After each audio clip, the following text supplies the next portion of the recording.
going today. I'm going to be replacing the rear differential fluid in my new to me GMC Yukon. The 2021 model Tahoes, Suburbans, Yukons, Yukon XLs, etc. have been notorious for having an issue on cold mornings. I'm sure you all know what I'm talking about if you're watching this video. The first couple turns, cold overnight, you get a groaning noise coming from the back or like a rubbing sound coming from the back. That is the differential. The limited slip clutches inside are rubbing on each other and whatnot. So there's a CSB that includes replacing the fluid in the differential, sometimes leading to replacement of the entire differential itself. Let's hope that's not the problem. This truck does have a little bit of a noise on cold start mornings on those first couple turns. I didn't hear it when I was test driving because I was probably too excited, but anyways, my fault. Regardless, we're going to get the fluid change in this. So talking with a member on the Yukon Tahoe forums, he recommends this fluid. He used it in his Suburban, which solved the groaning issue for him. Cheers to that user there. You know who you are. He used this fluid. It's the HC Delco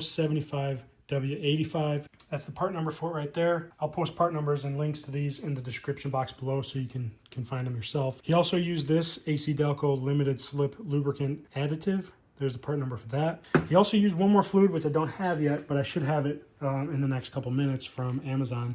It is a Yukon limited slip fluid, not Yukon like GMC Yukon, but like Yukon Gears Yukon. I'll show you that when it arrives, and I will be sure to post a link to it in the description box below. So the combination of these fluids will allow us to hopefully get back in business with no more groaning.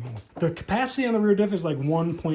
It's 1.59, so you're going to need 2 quarts to do it. We will reduce the amount of fluid we use on the refill from this because we are putting in a couple additives. You're going to put your additives in first and then fill up with fluid after to just below the fill port. The spec on the GM Tech manual says 0.2 inches below the fill port. I'm not going to measure it, but if you stick your pinky in, you know, the tip of your pinky should barely touch the fluid. I've always filled my differentials until they start pouring out. I let it drip for a while, drip for a while, drip for a while, stop. That should be good enough for me, and that's how I'm going to do this one. So compared to previous years, these trucks now have an independent rear suspension. They don't have a solid axle anymore. On the solid axle GM trucks, they've removed the drain plug. My 2022 Silverado has no drain plug, and you have to remove the pumpkin cover to drain the fluid out or siphon it out of the fill plug. Luckily, on this rear diff, they included a drain plug. I'll climb underneath there right now and show you what we're working with. It's not so bad. So I'm right here behind the rear tire. This is the rear suspension. There's the rear CV, the rear shock and strut, and I'm going to come underneath here to the differential. You can see that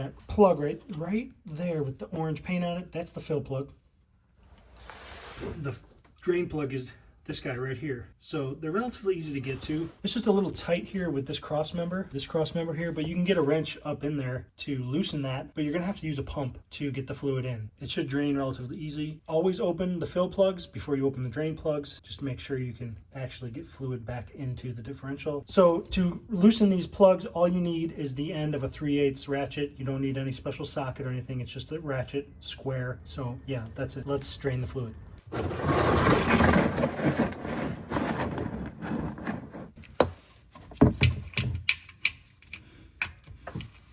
That was really loose.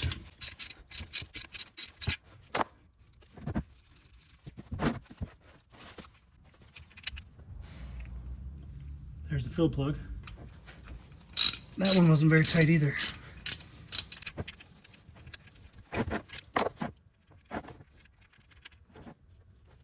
The fluid doesn't look too bad. I can see through it.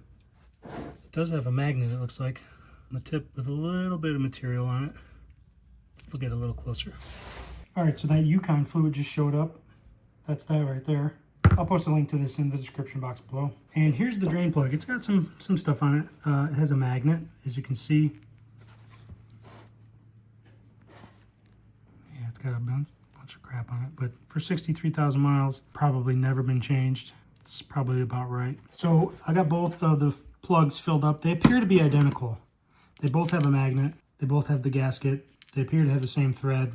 So I don't think it matters which one goes back into which spot because they're both the same. So yeah, I'm gonna go ahead and start filling up the fluid. I'm gonna start with these 2 additives first. I'm gonna fill them up and then I'll add fluid till we top it off. All right, so I let that drain for a good long while. I'm going to reinstall the drain plug now. The torque spec is 18 to 30 foot-pounds. It's not a lot. I'm not even gonna bother with the torque wrench. Just snug it up and get it nice and tight. You don't need to go Hulk on it.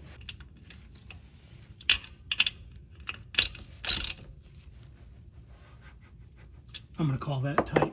All right, and now I'm going to put in the additives through the fill plug right here where my thumb is.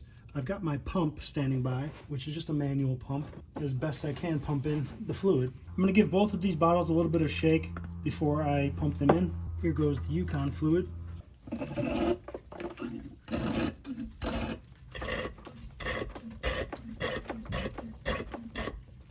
All right, so I've got the 2 additives in. Now it's time to put in the Diff fluid.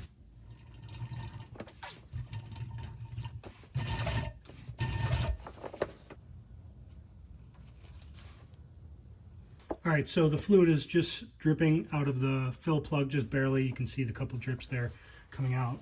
I'll let it drip for just a little while, and then I'll close it up, and we'll call that a day. All right, we pretty much stopped dripping, so I'm going to put the plug back in.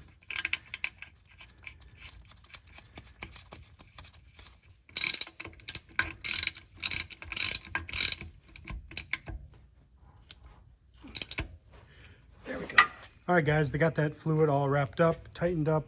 I'll give it a drive and see how it runs. But the real test will be letting it sit overnight and seeing how it sounds in the morning after it's been sitting and it's cold. The fluid that I drained out of there wasn't too bad. It is pretty clear. It looks black because this is a black catch pan, but I don't see any like metallic, so that might be a good sign that it just needed to be flushed and there's no damage done to the differential. I'll be sure to update everyone if this doesn't work.